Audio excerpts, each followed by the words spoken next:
Bonsoir, ce soir nous allons au Portugal. Où est-ce que vous êtes exactement, Bodi? Je suis à Lisbonne. À Lisbonne, dans la capitale.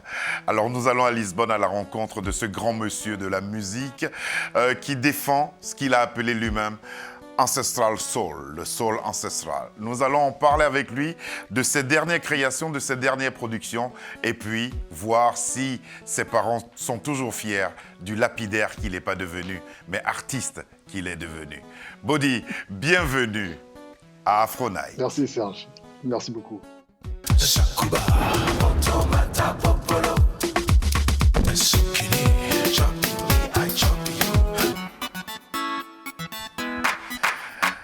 C'est toujours un plaisir d'être en votre compagnie, Bodhisattva. On va commencer par une dernière chanson que vous venez de mettre, de proposer à vos fans et aux mélomanes. Ça s'appelle Raga Raga. Et on discute. Vous êtes d'accord? Avec plaisir. Et c'est parti. Body, benga, tennis, Tony Boy.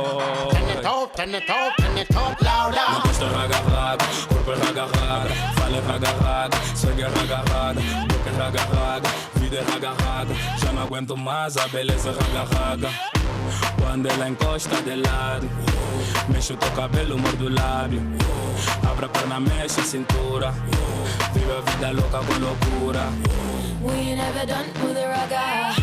One pon the beat for the raga. Look so rude, so rasta. 1, 2, 3, 4, down for the raga. We ain't ever done with the raga. One pon the beat for the raga. Look so rude, so rasta. 1, 2, 3, 4, down for the raga. Down for the raga. Down for the raga. Look so rude, so rasta. 1, 2, 3, 4, down for the raga. South for Preto show. See the girl in my wine slow. Angola to Mozambique, them know. Brazilian girl, them a roll out. Call with the daddy. We no run joke, no we name it the caddy. Skinny or fat, pass me the everybody. One got run out and we done everybody. Well then, this collaboration and a normal.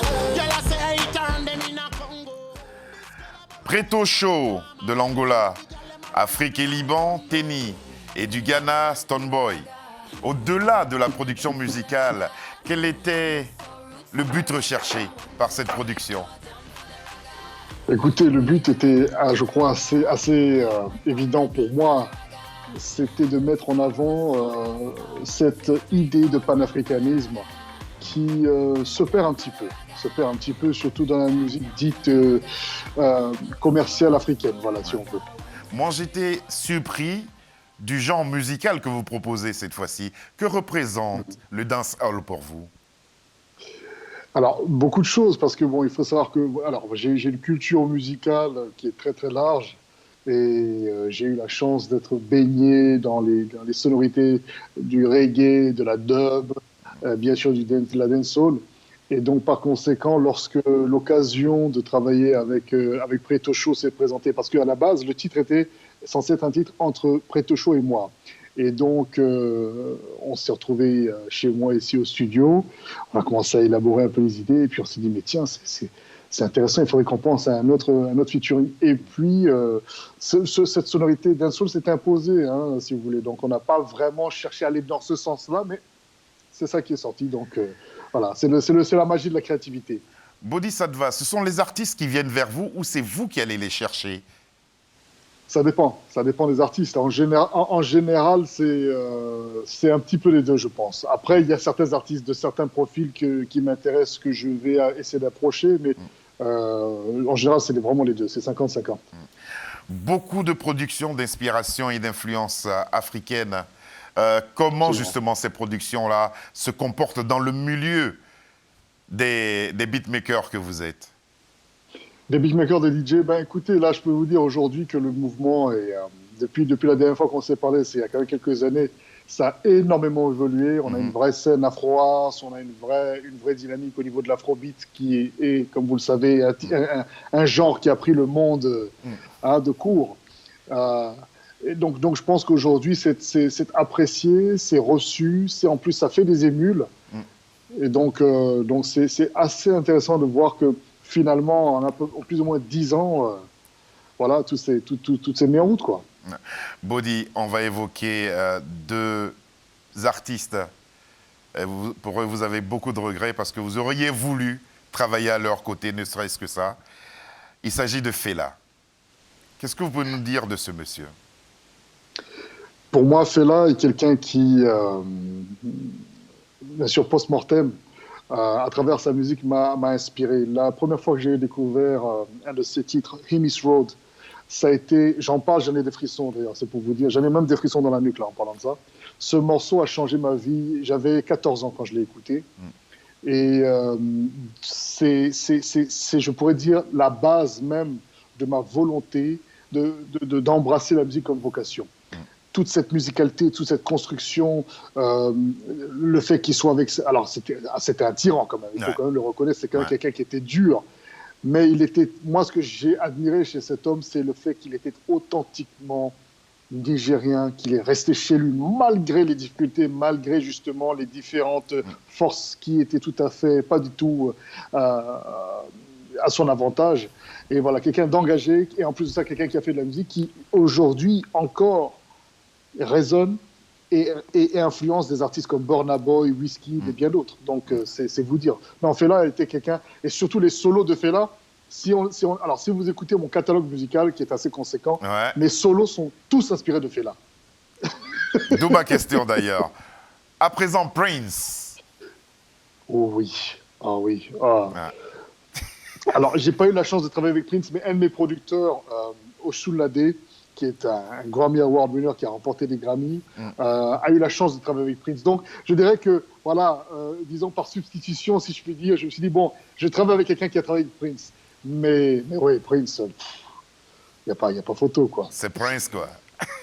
C'était Prince. Je ne sais pas si vous connaissez, il a fait un album qui à l'époque, vous savez, Prince n'était pas sur les grandes plateformes et tout ça, il fallait aller sur son site. Il voulait pas être là. Exactement. Eh bien, il a sorti un album qui s'appelait News. North, East, West, South. C'était censé représenter les 4 points cardinaux. Des États-Unis? North, monde. East, West, South. Du monde. Et on avait toutes les influences. Cet album, je vous le conseille, mais vivant, c'est une perle. Pour parler comme les jeunes, c'est une tuerie.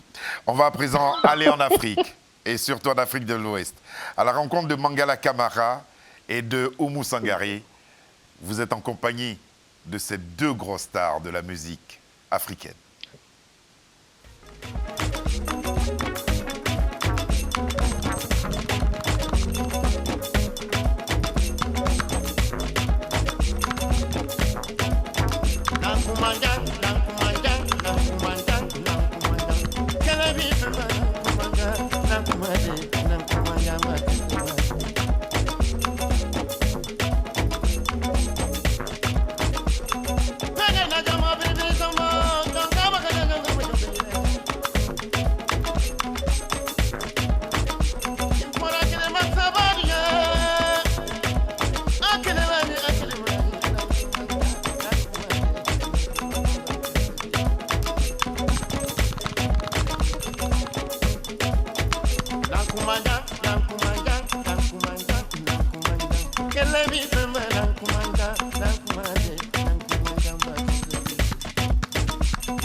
qu'avez-vous éprouvé à travers ces deux collaborations, Mangala Camara et Oumou Sangaré? Je crois que le mot gratitude, la sensation de gratitude est ce qui pourrait le mieux définir le sentiment que j'ai eu à vraiment Collaborer? expérimenter. Parce que c'était, comment dirais-je, c'était déjà le fait, il est très important de préciser une chose, mon père était, en tant que tout père africain, très sévère. Mais il était très fier de moi et je ne savais pas à quel point. Finalement, je ne me rendais pas compte et c'est vrai qu'il y a quelques semaines, je regarde les photos et je me dis, mais papa était quand même avec moi à quasiment toutes les sessions studio, quoi. Ouais. Et donc, mon père était avec moi quand on est allé voir Mangala Camara, qui maintenant, en paix à son âme, est décédé. Ouais. On est allé directement chez lui à Bamako, oui. Et ça a été, voilà. Et tout ça, c'est mon père qui a permis tout ça. C'est mon père qui a parlé de moi, qui allait voir Oumou Sangaré au Wassou Hotel pour parler de son fils, qui est producteur, beatmaker, etc. Et il dit, non, mais quand il viendra à Bamako un jour, voilà, tu me présenteras. Ce que mon père a fait lorsque je suis allé lui rendre visite à Bamako, après avoir quitté la Centrafrique, il a vécu au Mali 6 ans. Et c'est quelque chose qui reste pour moi une de mes expériences les plus mémorables. Parce que se retrouver avec des monstres de la musique africaine, des gens qui ont apporté beaucoup, quelqu'un comme Mangala Camara, qui finalement n'est pas connu de tout le monde. C'est vrai. Hein, et c'est bien dommage d'ailleurs. Aurait gagné. Et bien dommage, bien dommage. Après, quand vous avez Oumou Sangaré, la reine du Wassoulou, une des plus grandes voix d'Afrique, qui vous prend sous son aile et qui vous dit, petit frère, viens ici, on va produire le clip de ton remix de mon morceau Andia, et puis je suis avec toi, je chante sur ton prochain album. Qu'est-ce que vous voulez dire? On peut que se plier à une telle grandeur. Voilà. Et puis, est-ce que c'est essentiellement la langue ou les sonorités qui permettent à ces titres-là de s'inscrire dans le genre que vous avez voulu imposer, à savoir l'ancestral soul? Je vous remercie pour cette question qui est magnifique. Et elle est très importante parce qu'effectivement, on pourrait penser que l'un peut fonctionner au détriment de l'autre, mais non. Je pense que c'est une communauté des éléments qui fait la richesse de cette sonorité ancestral soul. C'est le fait que je puisse aller puiser dans mes inspirations, qu'elles soient d'Afrique de l'Ouest, d'Afrique centrale, d'Afrique de l'Est, d'Afrique du Nord, du Sud, etc. Mélanger justement avec cette musique électronique et bien d'autres éléments. Je crois que ce melting pot fait ce que l'ancestral soul est, mais c'est clair que la langue et les instruments font énormément. Alors justement, il y a la rencontre que vous avez eue avec Assoun Ladé, grand monsieur. Très musicalement, grand monsieur. Qu'est-ce qu'il vous a permis de percevoir et de capter? Qu'est-ce qui vous a permis d'acquérir? Qu'est-ce qui vous manquait avant la rencontre avec Assoun Ladé? Alors, ce qu'on peut dire qui me manquait, c'était déjà, premièrement, un projet en solo. Alors, bien sûr, j'ai eu la chance, avant de le rencontrer, de travailler avec une autre grande légende de la musique house, ou Deep House, qui est un des pionniers, M. Alton Miller, qui a été un de mes mentors. Mais disons que, donc, à ce moment-là, la rencontre avec Assoun Ladé est, premièrement, importante dans le sens où je sors mon premier projet solo, qui est un EP, et ensuite, le fait que c'est quand même quelqu'un qui, je vais dire, idéologiquement, musicalement parlant, s'aligne totalement dans ce que je sais de faire. Et donc, à ce moment-là, il me permet d'affirmer, de m'approprier complètement, finalement, mon africanité à travers ma musique. Assoun Ladé, il faut comprendre, c'est quand même un grand producteur noir américain qui a travaillé avec Gap Band, Massey Gray, Soul Child. Enfin, la liste est énorme. Et donc, quand vous avez ce monsieur qui dit, bon, écoute, petit, mets-toi à côté ici, je vais t'expliquer un peu les situations, comment ça fonctionne. On ne peut que se taire et dire, OK, grand frère, pas de problème, je me mets à l'aise, OK, excuse-moi. Et puis, c'est comme ça. Et puis, il m'a vraiment donné, si vous voulez, cette impulsion, cette énergie et surtout cette inspiration. C'est quelqu'un qui, quand je lui envoie une chanson, il me dit, écoute, gars, c'est bien, mais je t'ai déjà entendu faire ça avant. Ah, mais grand, comment? Il dit, non, petit, on repart travailler. Mais oui, c'est comme ça. Et aujourd'hui, ouais. vous dites ça aux petits maintenant, là, dans le game, et ils vont vous insulter. C'est clair. Ah, toi, tu c'est connais clair. rien, moi, je fais mon truc. Ouais. Les gars, calmez-vous. On n'a pas dit que ce que tu fais est mauvais. On a juste dit qu'il faut pousser l'enveloppe, il faut pousser la créativité. Mais justement, Body, quelles sont vos sources d'inspiration?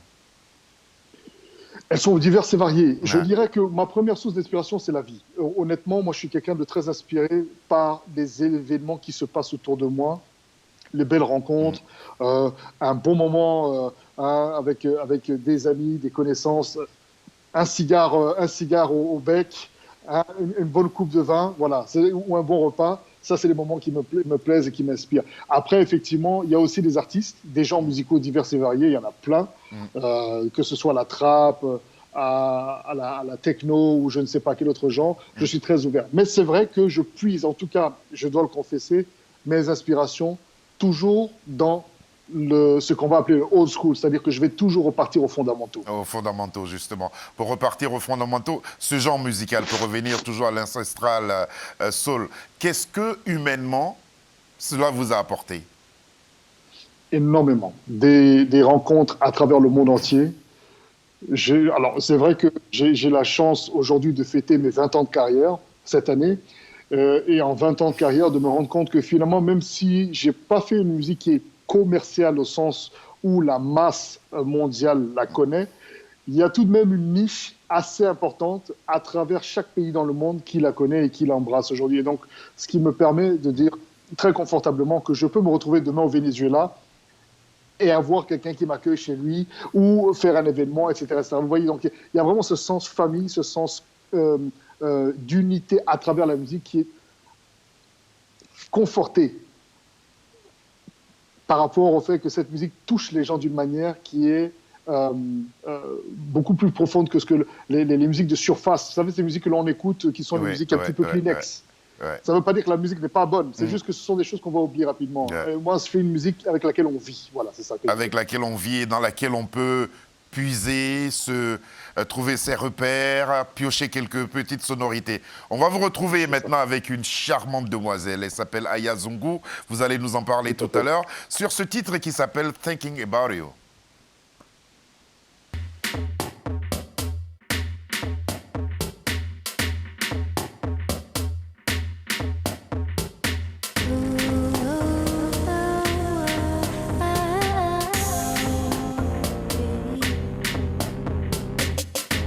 It's cold, I got nowhere to go. I'm lonely, all I have are these thoughts of traveling the world with you and spending the rest of our lives together. I know that I can make you happy, and in return you would do the same. But there's this thing that makes me hold back. I don't know how to tell you, but I keep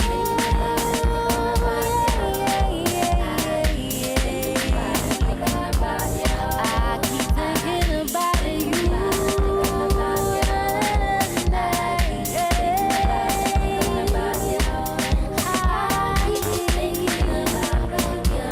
Boy, I keep thinking about you.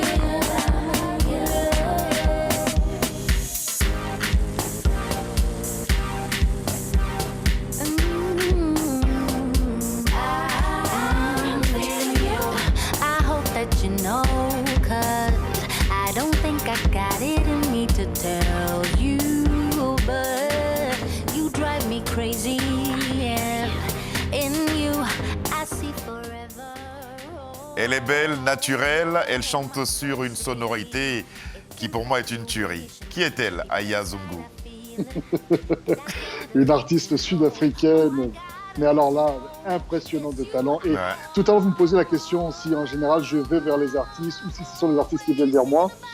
Et là, en l'occurrence, l'année dernière, j'avais fait un message sur mes plateformes, et principalement sur Instagram, où je demandais à tous les artistes intéressés de travailler avec moi, que j'étais à la recherche d'artistes avec une tonalité très fortement R&B, mais ils étaient pas, ça ne devait pas être nécessairement des artistes accomplis Oui. ou connus. Ça ne m'intéressait pas. Ce que je voulais, c'était trouver des talents. et travailler avec ces derniers. Et donc, elle m'envoie un message. Elle dit voilà, bonjour, je suis Aya Zigou, je suis une chanteuse sud-africaine et j'ai vu votre message et voilà, j'aimerais vous faire écouter ce que je fais. Je dis super, mon voix c'est bien, j'écoute. Et je dis mais mince, quelle voix! Ouais. Et donc, je ne la connaissais pas d'avant, mais c'est quelqu'un qui a vraiment un potentiel énorme et qui gagne à être connu. Ouais. Et on a composé ce titre-là elle m'a envoyé ça, donc je crois que 2 semaines plus tard, le titre était fait. 1 mois plus tard, c'était enregistré. Et puis là, on l'a sorti le temps qu'on tourne le clip, vu que moi, je ne pouvais pas être en Afrique du Sud physiquement. Voilà, donc il a fallu organiser un petit peu les choses à ce niveau-là. Mais non, elle est incroyable. Elle est incroyable. Thinking About You, on va retenir ce titre-là. Vous avez sorti, il y a quelque temps, 18. 18 qui célébrait un peu et qui retraçait vos 18 ans de carrière. Comment s'est comporté cet album ? Ben écoutez, malheureusement, il est tombé au mauvais moment parce qu'en fait, si vous voulez, donc en 2019, je fêtais donc mes 18 ans de carrière et on a eu un petit peu des retards parce qu'il fallait obtenir les licences pour chaque titre parce qu'on parle quand même d'une double compilation. Tout à fait. Et bon, à la sortie de cet album, au mois de, je crois, c'était juste avant que la pandémie nous tape sauvagement là. De mars. Donc c'était au mois de février. Ouais. C'était donc c'est arrivé au mois donc la compilation est sortie, l'album est sorti au mois de février. Février. Et bon, on a malheureusement raté le coche à cause de cette pandémie qui nous a mis à mal. On ne pouvait plus faire d'envoi d'albums aux différents distributeurs et autres. Donc on a malheureusement pas eu le succès escompté en termes de vente, mais par contre l'impact a été évident. On a eu un petit peu de soutien quand même au niveau de l'industrie. Et puis là, on se focalise, je pense, sur la 20e année d'anniversaire qui est cette année, là, 2021, en fait, les 20 ans de carrière. Et donc, je suis en train de réfléchir, est-ce que je fais quelque chose ou j'attends un petit peu ? Ouais. Voilà, je me tâtonne un peu. Parce que c'est vrai qu'on est dans une période qui est compliquée aussi. Hein. Mais pour l'instant, toutes les productions que nous avons écoutées à travers cette émission et puis qui sont disponibles, où est-ce qu'on peut les avoir ? Partout, elles sont disponibles partout. Et puis, il faut savoir que, vous savez, je suis quelqu'un de très, très, très, très productif. Donc, je sors en moyenne 3 nouvelles chansons par mois. Donc, à ce niveau-là, j'en suis informé. Ça, j'en suis informé. Quels sont vos objectifs et vos ambitions ? Pardon. Non, attendez que je finisse, parce qu'il s'agit de quelque chose de très important. Objectifs et ambitions avec BBB, les 3B. Alors, non, BBI. Les objectifs d'ambition avec BBI, c'est simple. C'est-à-dire que BBI, déjà, il faut savoir, c'est un des plus gros labels indépendants anglais, dont le propriétaire est un Ghanéen d'origine, mais de nationalité anglaise. Donc, c'est quand même très important de le noter. C'est un monsieur qui a sorti les albums de J. Dilla, de Reza du Wu-Tang, de Jazzy Jeff, enfin, will.i.am, le premier album de will.i.am est sorti chez BBI. C'est vous dire, c'est quand même une maison qui a une très très belle facture. Et en fait, si vous voulez, moi, avec BBI, nous avons décidé d'ouvrir un label sœur que l'on appelle Batakari. Et donc Batakari, c'est le label sœur où nous nous focalisons beaucoup plus sur la sortie d'artistes et de projets de type afro-pop, etc., dont d'ailleurs nous avons eu la sortie cette année, l'année dernière, excusez-moi, de l'album de Badi, justement, Trouble Fête, album que j'avais fait avec lui, qu'on a sorti sur Batakari, et beaucoup d'autres projets qui sortent cette année sur le label Batakari. Donc ça, c'est un petit peu l'ambition que nous nourrissons et qui est en train effectivement de donner des petits là. Et puis pour le reste, bon, que voulez-vous que je dise ? On est dans une situation qui est très compliquée. Même si chacun fait son dos rond et puis cherche à montrer que chez lui le soleil tape plus fort, mais bon, la vérité est que c'est drap sur tout le monde. Ça tape partout. Your Crown, et là vous êtes en compagnie de Shading, et on revient.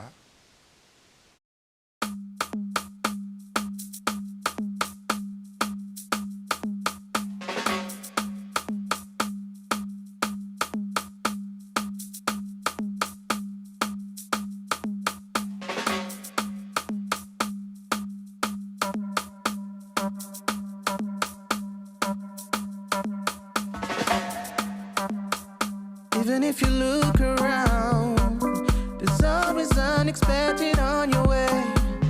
Yeah. Even if you touch the ground, you still feel the pressure anyway. A reason to let the spirit go high. A vision you cannot see with your eyes. You breathe in to feel relentlessly this energy when you breathe out. Join your hands and feel. Close your eyes and feel. See the crown in your mind. Ready to believe. Ready to believe. Is the time. Is the time to claim your eyes. Yeah, yeah, yeah.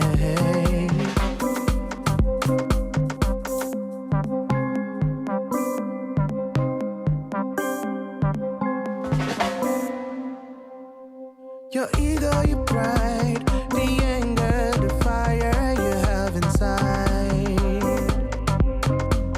The power, the love, the dignity that will all align for your fight. So you can win the war and find the glory. You can sit on the throne and write the story of your life. See the crown and the mind. Ready to believe. Bodhisattva, on aurait voulu passer toute cette soirée à écouter ce genre musical. Rapidement, le clip, il a été fait où? Il a été fait à Paris. À Paris. Et puis, ce jeune artiste que vous nous présentez, Shading, il est d'où? Ben, il est de Paris, les danseuses sont de Paris, Paradoxal, le réalisateur est de Paris, tout le cast est de Paris. Et c'est un clip qui est fait en hommage à un très bon ami, un frère de cœur qui aussi nous a quittés brusquement l'année dernière, en 2020, le 27 décembre, en la personne de Babson, Ouais. Ousmane Sy, un grand monsieur de l'industrie qui a fait beaucoup pour moi personnellement, qui a permis de faire connaître aussi ma musique à Paris, mais à l'international aussi, à travers les danseurs. Donc voilà, c'est un clip qui est très important. Et puis ça parle de porter sa couronne. Sa couronne. Avec fierté. Sa couronne. Alors justement, le petit qui était à Briac, qui était passionné de musique et qui a la chance d'évoluer dans cette industrie-là, est-ce que la passion est toujours la même? Elle est plus forte que jamais, grand frère. Elle est plus forte que jamais. Moi, je suis animé d'une passion qui est celle que mon grand-père, mon père, ma mère, tout, voilà, nous avons ça en nous. C'est-à-dire on m'a inculqué, on m'a éduqué pour ne jamais rien prendre pour acquis, et de savoir que de toute façon, le jour où tu commences à prendre les choses pour acquis, ça veut dire qu'il faut changer. Il faut changer. Merci beaucoup, Bodhisattva, d'avoir répondu à nos questions. Tous ces titres qu'on a écoutés ce soir et de multiples titres aussi sont disponibles sur toutes les plateformes et on peut les télécharger, moyennant ce que nous savons, n'est-ce pas? Allez, et là-bas au Portugal, ça va? Les choses se sont calmées un peu? Bon, vous savez, les choses sont ce qu'elles sont. Malheureusement, au niveau des cas, ça a augmenté. Mais vous savez, les gens doivent quand même chercher à vivre d'une manière ou d'une autre et puis surtout gagner leur pain. Donc, cette histoire de confinement, c'est très, très, très difficile. En tout cas, cette phase-ci du confinement est très difficile à vivre pour beaucoup de gens. Ça a mis beaucoup de gens à mal financièrement et on n'en parle pas dans les médias, mais c'est vrai que c'est très, très désastreux. C'est difficile, c'est tant difficile pour tout le monde. Merci beaucoup, Vraiment. Bodhisattva, de pouvoir Merci. nous maintenir ainsi grâce à vos différentes productions. Je m'adresse ainsi à tous les artistes que nous recevons sur ce plateau. Merci encore une fois d'avoir participé à cette émission depuis Lisbonne. Merci à Samir Gaïb qui a réalisé l'émission. Merci à Lucie John qui s'est occupée du son, à Colline qui nous a assistés. Et un grand merci à Charles Serrito qui nous a accompagnés dans la préparation de cette émission. Bodhisattva, on croise les doigts. Allez, que les beaux temps reviennent pour qu'on puisse se retrouver. Bye. Inch'Allah, merci. Bye.